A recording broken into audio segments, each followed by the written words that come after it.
70 girls preyed upon at a juvenile camp by employees for years. We're going to expose them all. Let's put up the picture of this probation department.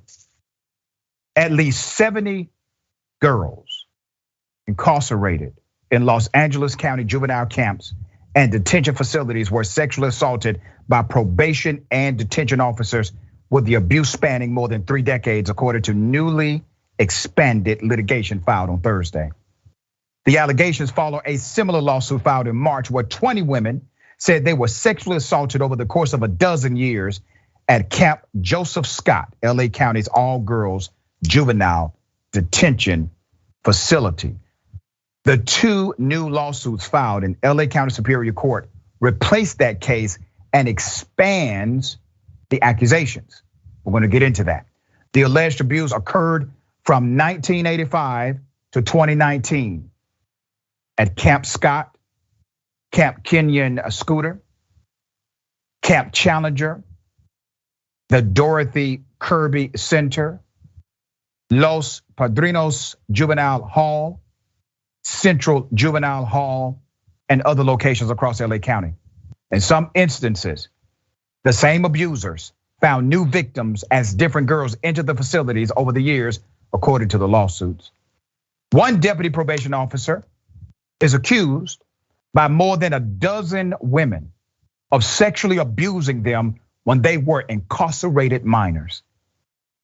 He is one of 4 officers accused of assaulting multiple girls.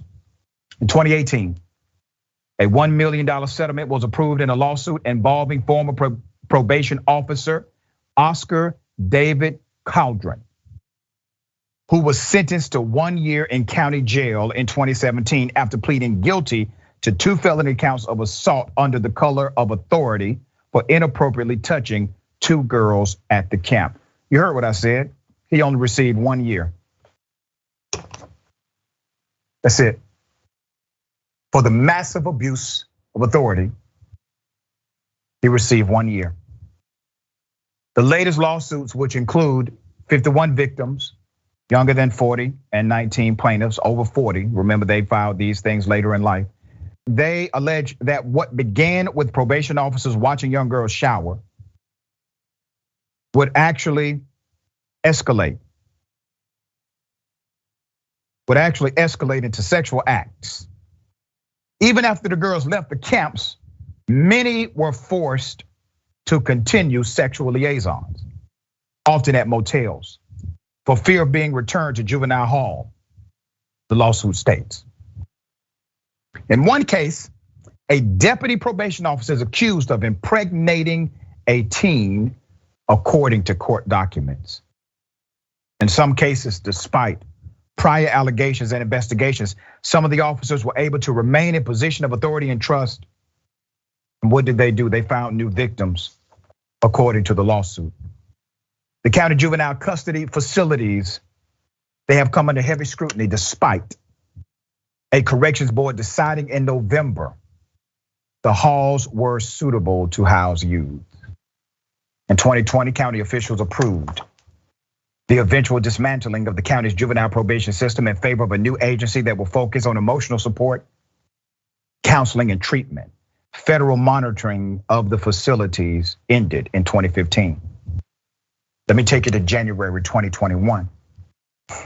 The county reached a settlement with the California Attorney General's office to improve conditions at juvenile facilities after state probe found that detention officers unnecessarily used pepper spray, confined minors in cells for long periods of time, forcing them to urinate in milk cartons, and preventing them from receiving medical care and attending classes.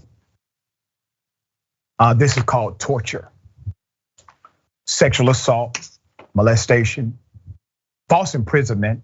Ironic, they're incarcerated but still being falsely imprisoned. Physically abused, mentally abused. Here's why stories like this should get you angry. It was known. It was known. This did not get exposed because of a lawsuit. It was known to permeate in the culture. they did not start trying to create remedy for this until it became an embarrassment to that system.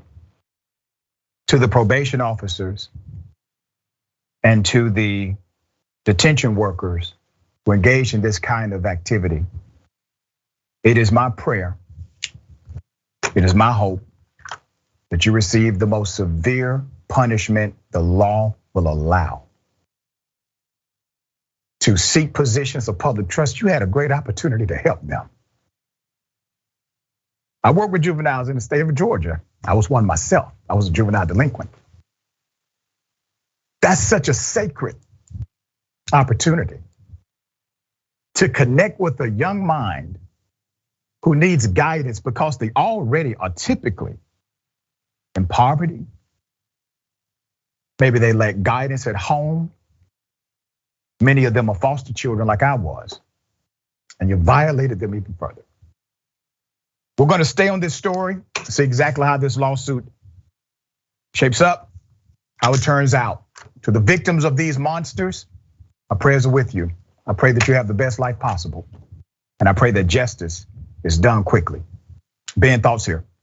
Yeah, I mean, there's so many layers to this, but like first and foremost, this is why I encourage everybody that I know to engage with like abolitionist literature. Because even if you don't, like even if you wouldn't consider yourself a prison abolitionist, the reality is that this is the norm, right? This is the norm. What's not normal about this is the fact that there is actually a lawsuit about it. What is not normal about this is the fact that there's even a mild degree of accountability, which is nowhere near what it's supposed to be.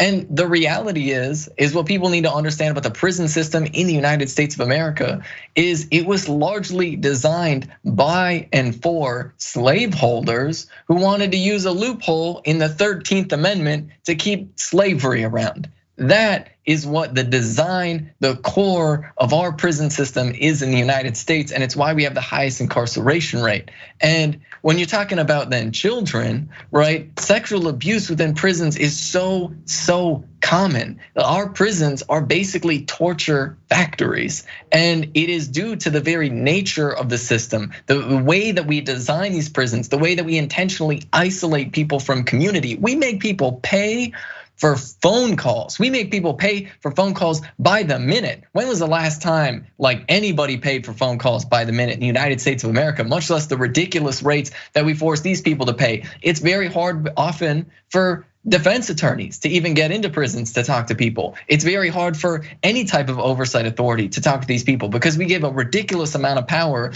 to the wardens and the prison guards, and basically no accountability for those folks. And this is just the reality. And that's why like abolitionists will say, and I agree with them, that the whole system is guilty. The whole entire system is guilty. And fundamentally, it's not enough to hold individuals accountable for acts like this, that we need to fundamentally challenge the entire system and structure at its core and question the notion of the idea that punishing people, especially children, is the right approach to criminal justice. Because if we want to live in a peaceful society, if we want to live in a safe society, we need to live in a world where violence is unthinkable. And our prison system today is designed around inflicting violence against people who have been found guilty of crimes, and very often people unjustly, incorrectly found guilty of crimes. I concur, and I often tell my college students, when you go out into the world, don't think